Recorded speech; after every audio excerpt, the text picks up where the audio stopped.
welcome to the second part of this session. I'm going to introduce to you Professor Harry Blagg and Associate Professor Emma Williams, who will be presenting their paper on innovative models. They've taken the title down just to make it difficult for me, which I can't remember. There you go. Oh, there we go. Innovative models in addressing violence against Indigenous women. They're one step ahead of me. Professor Harry Blagg is Associate Dean of the Faculty of Law at the University of WA. He has a national and international reputation as a leading criminologist specialising in Indigenous people and criminal justice, young people and crime, family and domestic violence, crime prevention, diversionary strategies, policing and restorative justice. He has over 20 years' experience in, that was a long breath, that one. He has over 20 years' experience in conducting high-level research with Aboriginal people across Australia, including urban, rural and remote locations on justice-related issues. He has asked me to cut it short to enable them to speak longer. I'm going to do the same thing for Emma as well. Associate Professor Emma Williams is a Principal Research Fellow at the Northern Institute at Charles Darwin University. She has a long career in evaluation, research and program development in Canada and Australia, moving between academia, public service and private practice. She is currently a Principal Scientist in the evaluations for Northern context areas at the Northern Institute of Charles Darwin University. I'd like you to warmly welcome Harry and Emma. Thank you. Just going to use this, and we're going to use this thing. Right. Thank you for that warm introduction. We would like to add our thanks to the traditional owners of this country for allowing us to be here today. We also like to thank ANROWS and Heather and our team in particular for putting on such a fantastic conference, and we all thoroughly enjoyed, all the presentations so far. We're going to talk a little bit about our work, which is called Innovative Models in Addressing Violence Against Indigenous Women. And it's from our State of Knowledge paper that we did, but we have moved on a little bit since then, you'll be relieved to know. So we're going to kind of introduce some ideas that have bubbled up since we actually did the paper. Everybody knows that working in the field that we do, that as Linda Smith, the great Māori research and academic, said that research is one of the dirtiest words in the Indigenous world's vocabulary. Hello, I'm Harry and this is Emma. We are researchers. So we come with a little bit, we're aware of the kind of baggage that we come with as white Western researchers struggling to make sense of a different system of knowledge and a different experience of the world.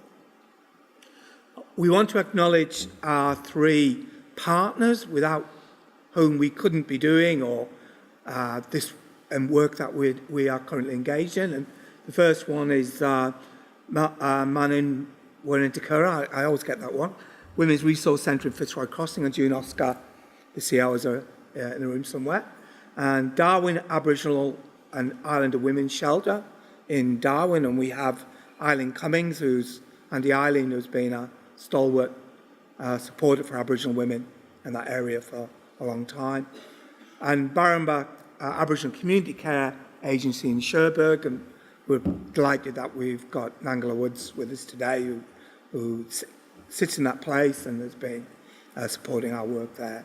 Yeah, so we should point out, if it hasn't been made strongly enough, that we're working with the team. It's just a lot of the team are coming up.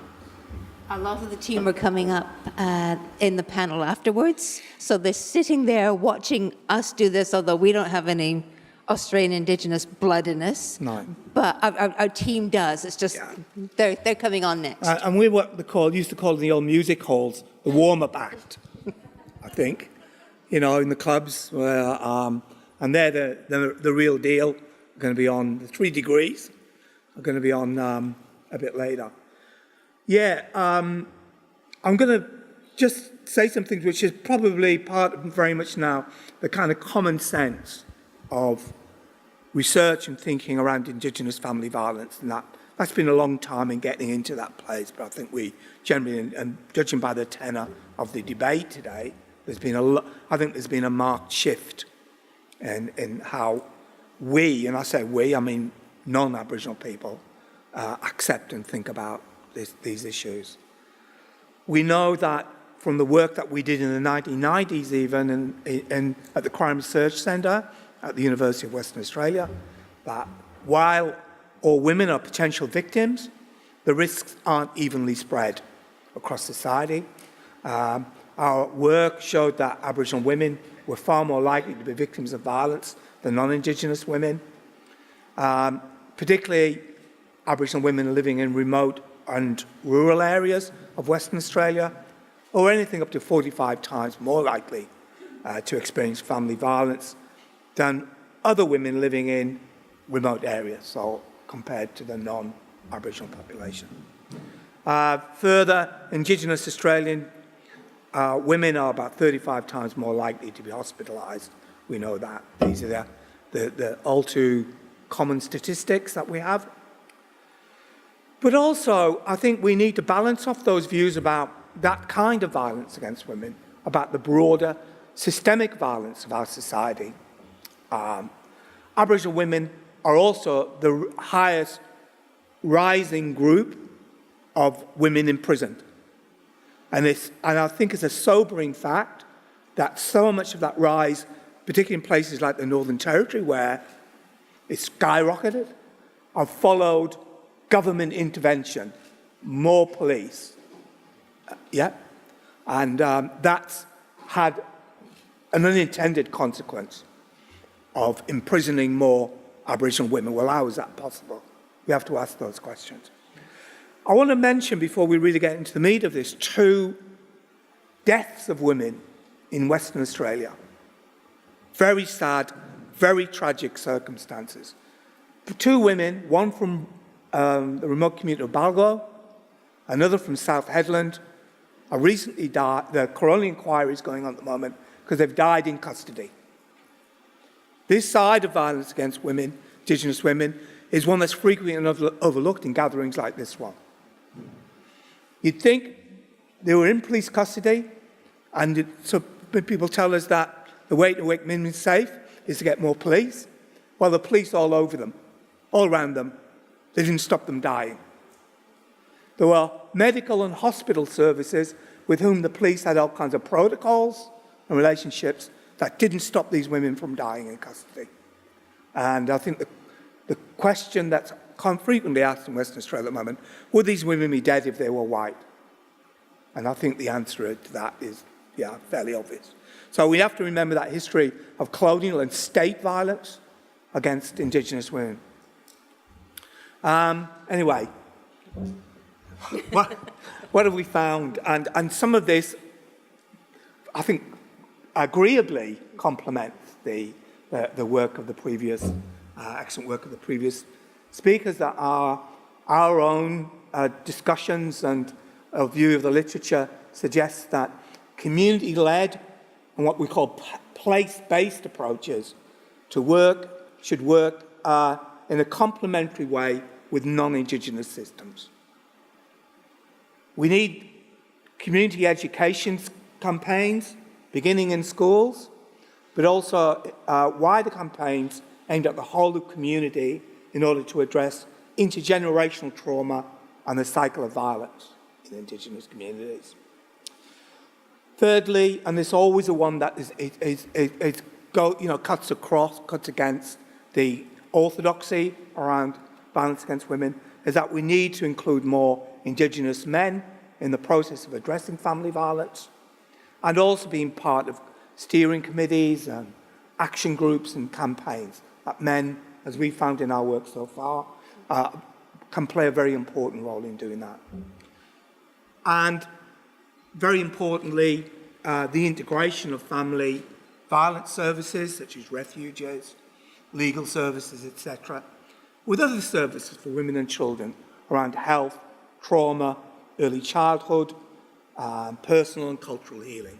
So we have to really imagine and reimagine how we can create new engagement spaces, create new connections between the work that's been going on in the mainstream, which is very important, and the specific local place-based needs of Aboriginal communities.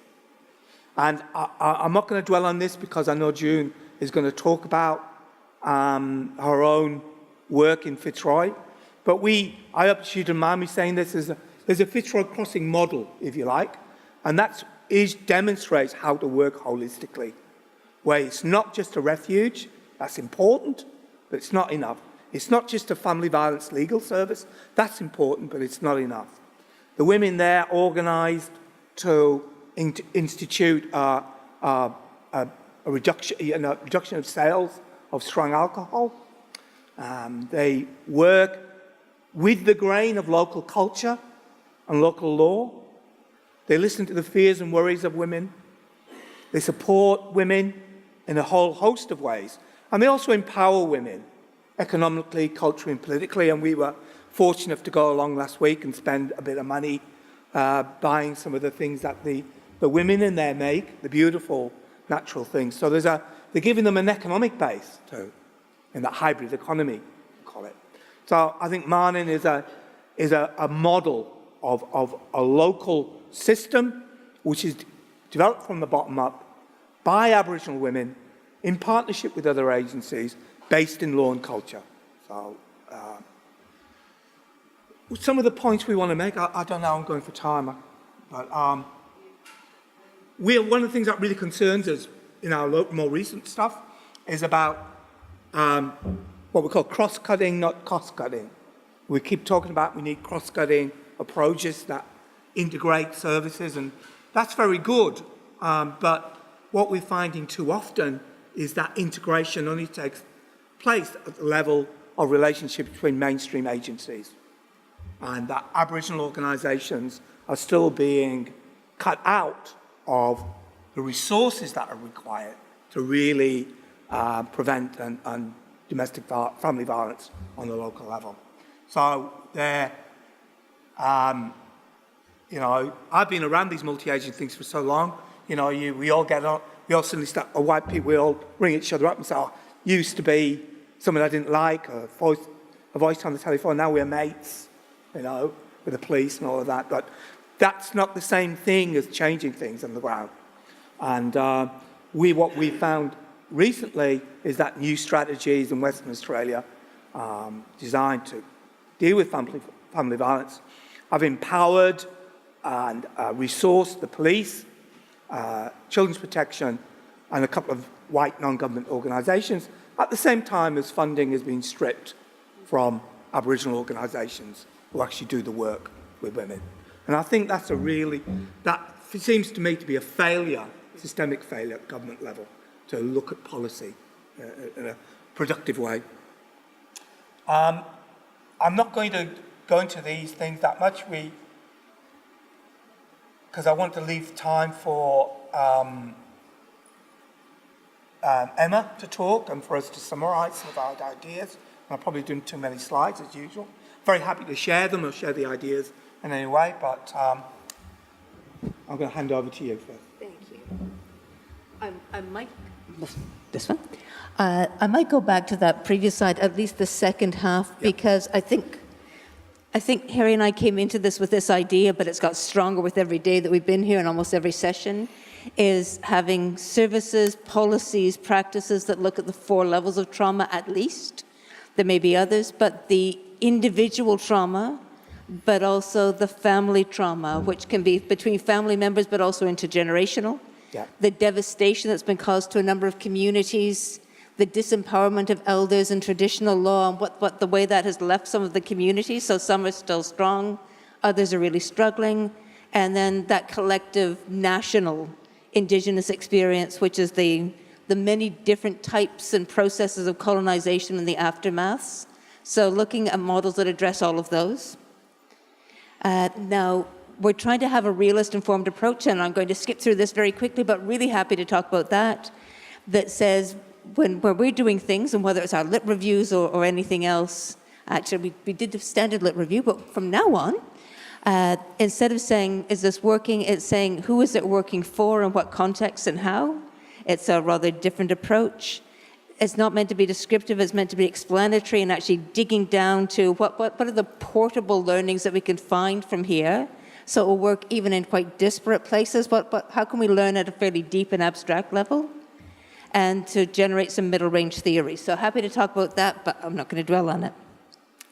So in the NT, where Eileen and I have been working more, as you can see, 60% of the assault is associated with domestic or family violence, with 82% women.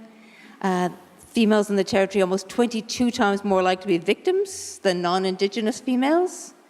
73% of family violence victims are Indigenous, and 70% of sentenced prisoners have one or more convictions of domestic violence-related offences. Eileen and I are also working with women who have been imprisoned. So we can tell you that in a decade, women in prison in the Northern Territory has climbed almost 500%. So looking at that other form and other levels of trauma. So in Darwin, again, we're looking at this from 4 levels, and we're trying to work in a very respectful way and work at the community's pace. And so we're starting off looking at the government system, but looking at it from the viewpoint of the women who are experiencing it. So we're collecting stories of the women who are at the pointy end of it, and then we're going out to see what are the policies and what are the structures that are meant to be addressing this. So at this point, there is a domestic and family violence reduction strategy with 11 partners. Each of them has a different mandate and a set of priorities, and Kathy Humphreys talked about that with great insight this morning. This integrated response. So although there are some areas of success that are emerging, when we talk to the women who are experiencing this, there are real tension points, and that's where we want to go to the next level now to talk to people in government. So just to give you one, which again came up this morning, in the Northern Territory, though, unlike the 5 states that were considered, not only is reporting child abuse mandatory, bags of time. Not only is reporting child abuse mandatory, but reporting serious family violence is also mandatory. And so you can see the really good intentions of people saying we don't want children to have this intergenerational trauma and be exposed to family violence, whether it's as witnesses or as victims. You don't want women to be suffering from this and for people not to take any note of it. However, when you have these good intentions colliding, what we've come up with is the silent screaming. And that's what we've heard more than once from women, is about the silent screams. He stabbed me, but I knew that if I made any noise, that neighbor might hear, and then I would lose my children. I was scalded. He threw the boiling water on me, but I knew I couldn't scream because if I screamed.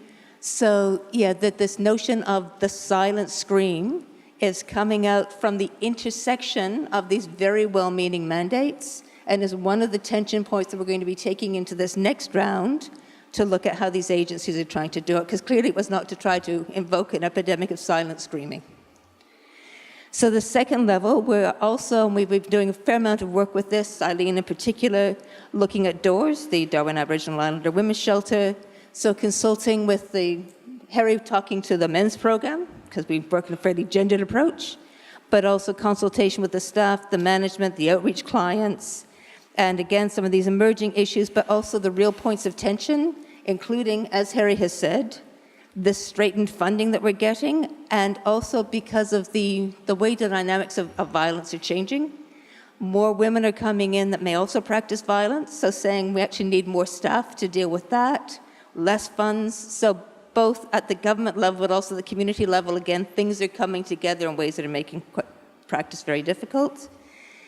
At the individual level, we are looking at a few women in considerable depth and their experience of violence through life, including their travels from their home community through the shelter and perhaps back to the home community, and trying to follow that in some depth there.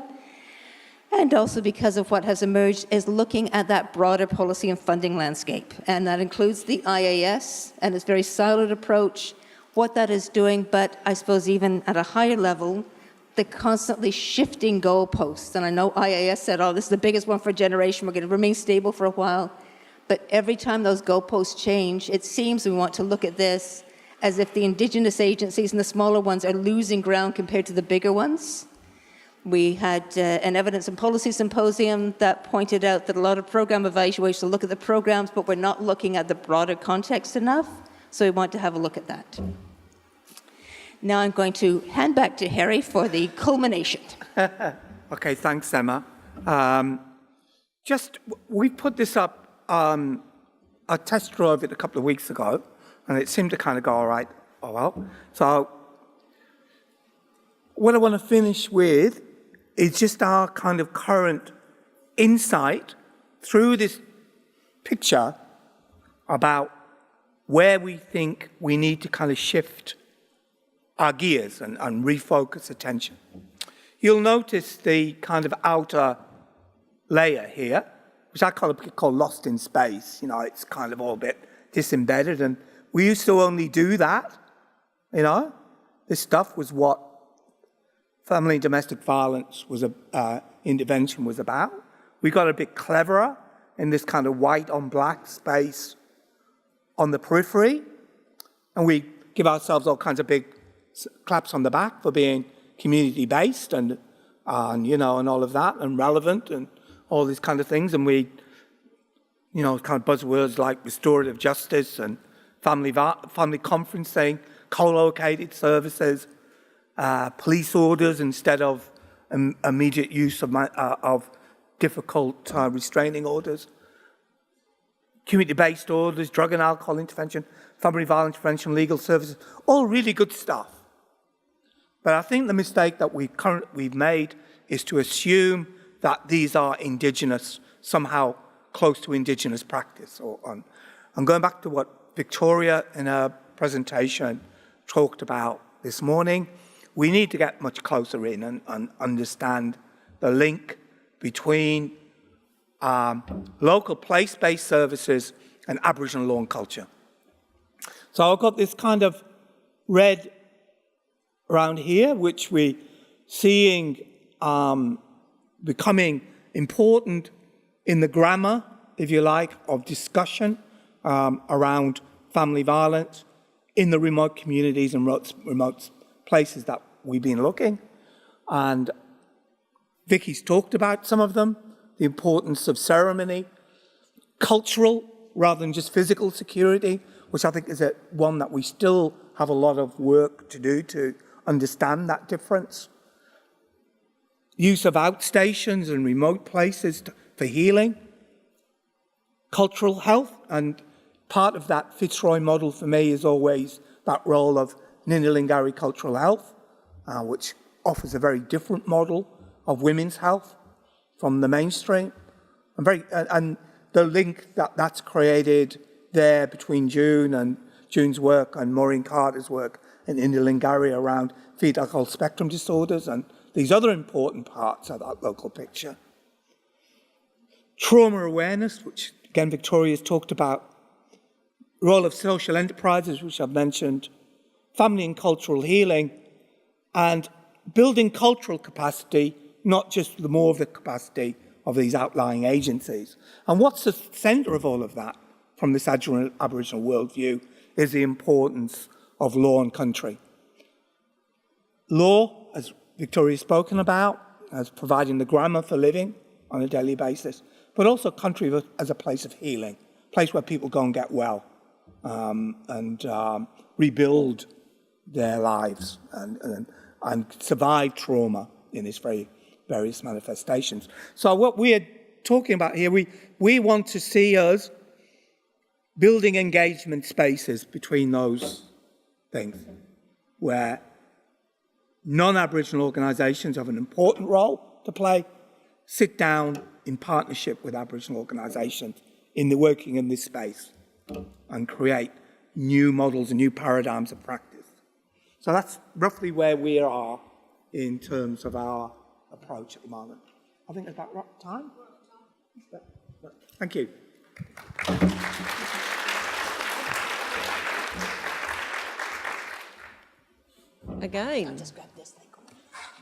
Again, the themes coming through are very strong here, and they're very consistent as well. And as we've worked through, we've sort of got more and more practical in terms of some of the advice to policy makers and program designers as well.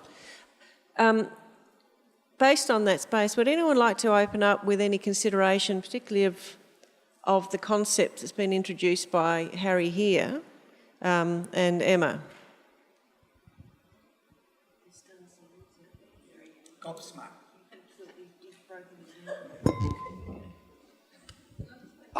Heather.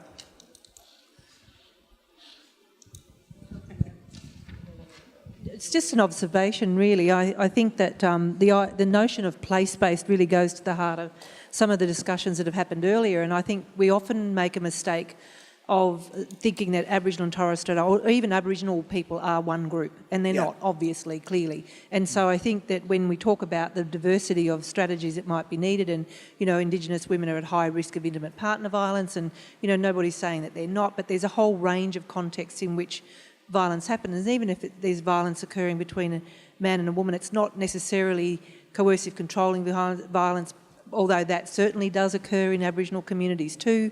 You know, so I think that the idea of place-based in the way that you're using it is really helpful in terms of understanding that there's great diversity among Aboriginal and Torres Strait Islander people across the country, and that needs to be acknowledged too.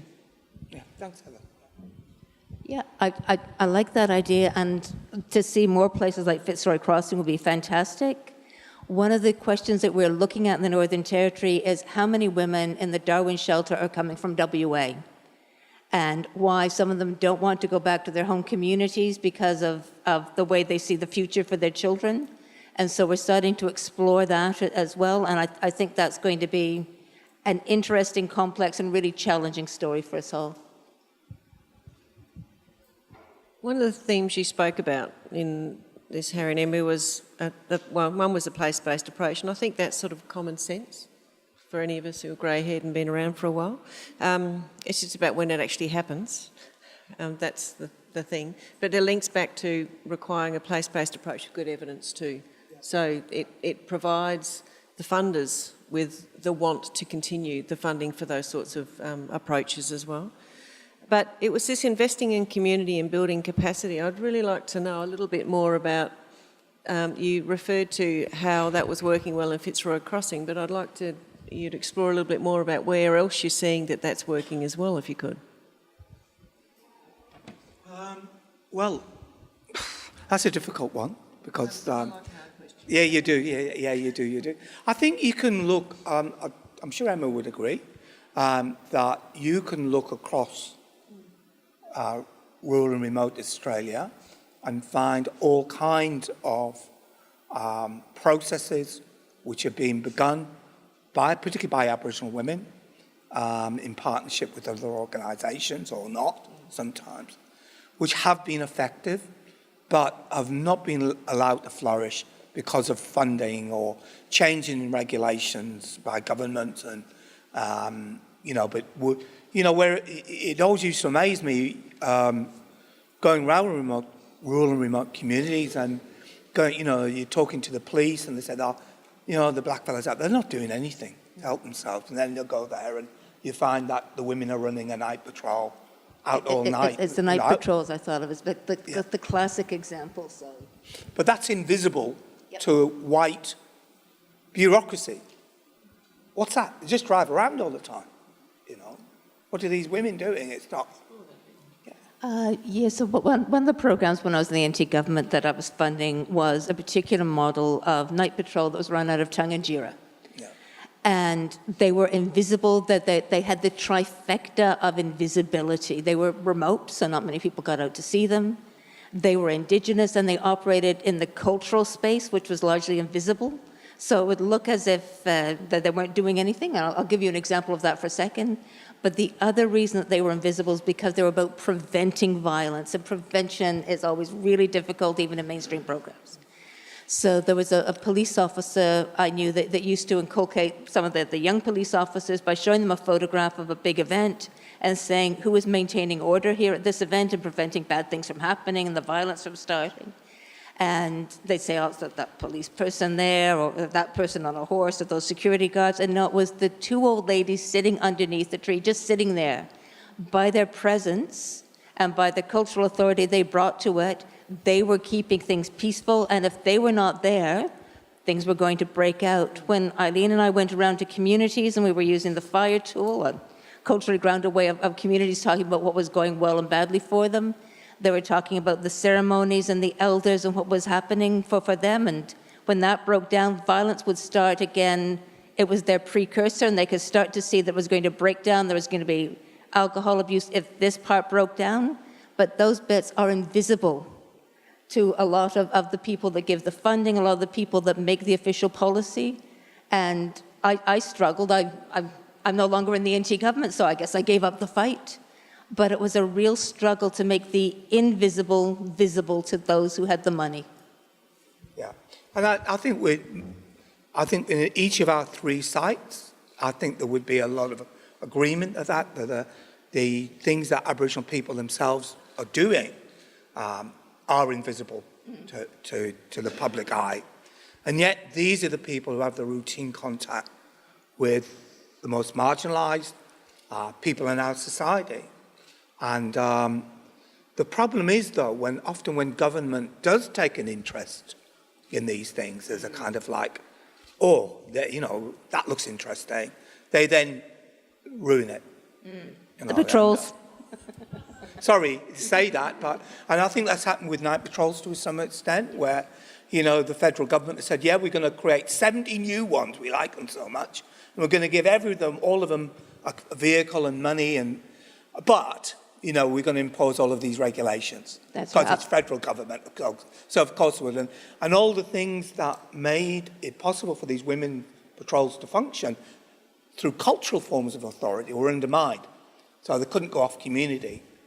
They couldn't come take the old lady to the clinic any longer. They couldn't do the kind of cultural work that was so important to them, so they could get the cultural authority then to face up to drunks and do that kind And of thing. I'll give you two examples from my experience. One, Harry couldn't see because he's a man.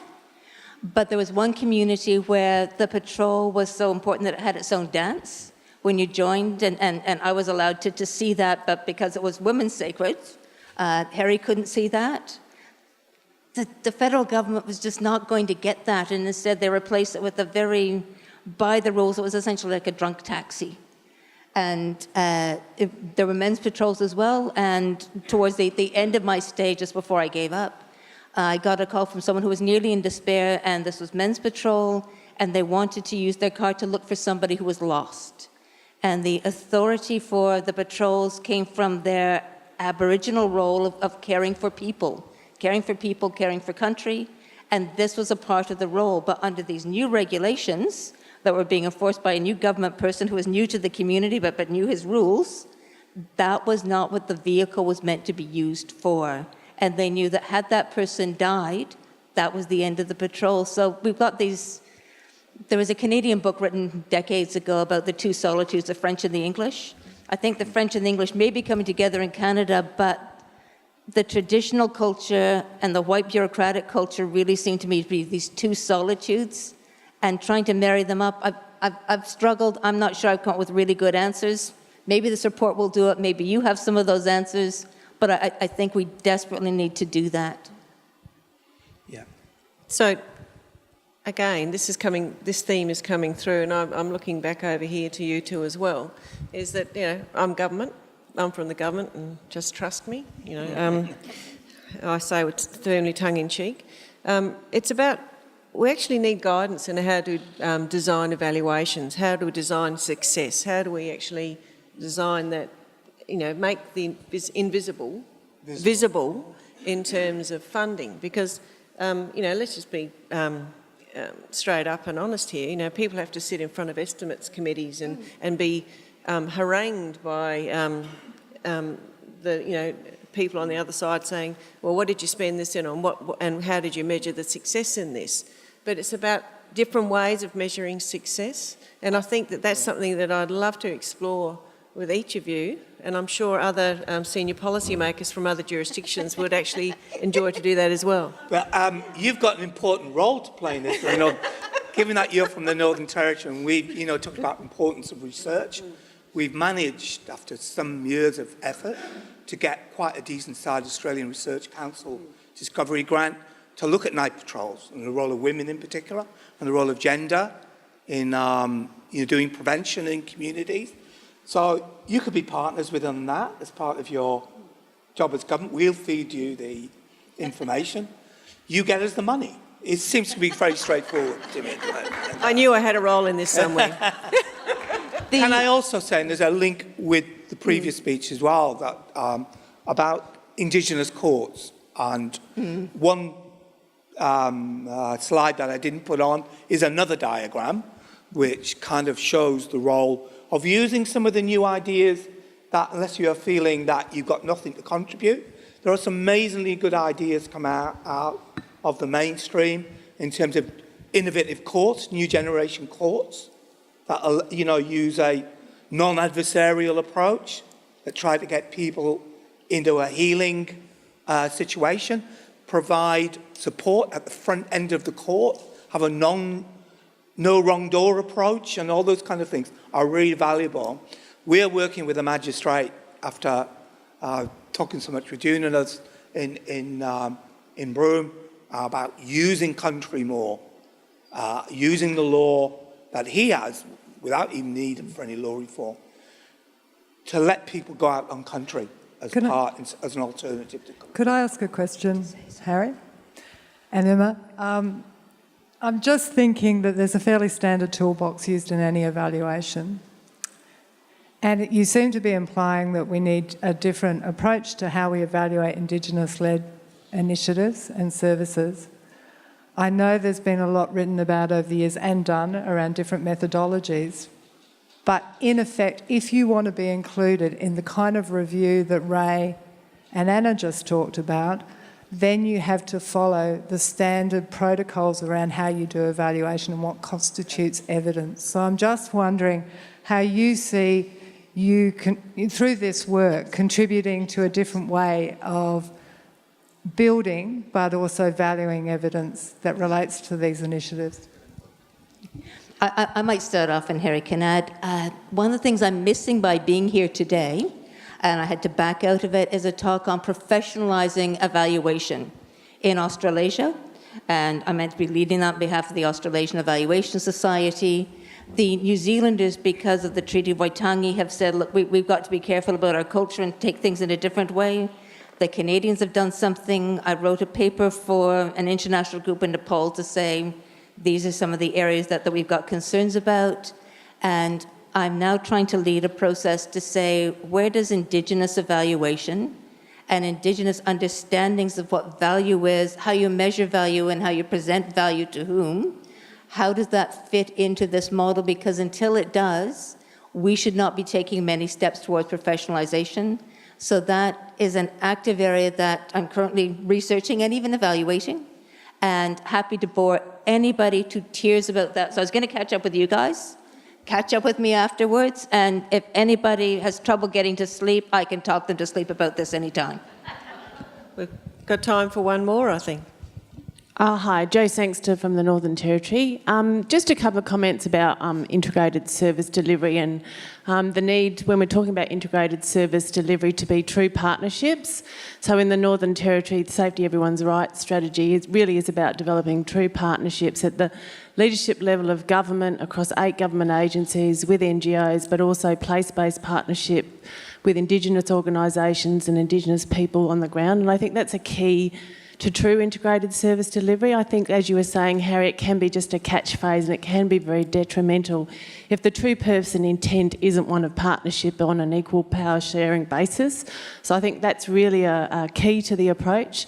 And also the need for the understanding for the different responses to domestic violence for Indigenous communities and Indigenous people, and for mainstream services and funders to be able to truly grasp that concept and to embrace that concept and work towards services that are in true partnership. We've done a lot of consortium approaches to service delivery in the Territory through the strategy, and that works extremely well. And also shared language is a key component to being able to respond effectively. Yeah, look, I think you're absolutely right, the true partnership, and we're sort of up for time, but I'll use some words that a lady called Mavis Dungenbar, who lives in Gulawinku, has said to me on more than one occasion, and it's to do with partnership, where government comes in and says, we want to partner with you, and everyone goes, and steps back a little bit. She said, if you really want to partner with me, she said, you jump out of that speedboat and you jump into my canoe with me and you paddle beside me. You don't make me jump into your speedboat and move at your pace. You've actually got to walk in my shoes. And so I think that is about changing the way we think and look at partnerships, because a true partnership means there is equal voice and in that approach. And I don't think, speaking from a government point of view, that everyone necessarily works in government actually gets that. And we go and consult a lot. And on that note, I'd just really like you to put your hands together for Professor Harry Blagg, an Associate Professor in